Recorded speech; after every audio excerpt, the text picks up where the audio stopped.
Happy Saturday, everyone. It's Yvonne from Woman on a Mission. So I am making homemade chocolate chip ice cream.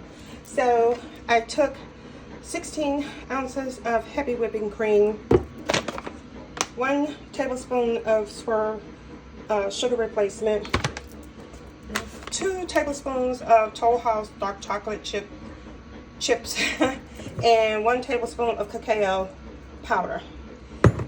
And so I mixed everything up and I shook it up in my little container right here. Let me see if I can get the top off.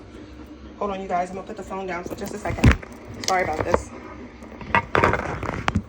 So I put everything together in here and I shook it up real good. And I sweetened it to my taste, and just the 1 tablespoon of the spur is perfect, along with the dark chocolate chip.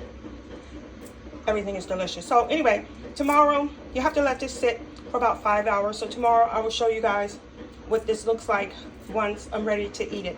But this is my homemade version of chocolate chip keto friendly ice cream. All right, you guys, like this video, share, subscribe, and enjoy the rest of your weekend. Talk to you tomorrow. Remember, we succeed by helping each other grow. Bye.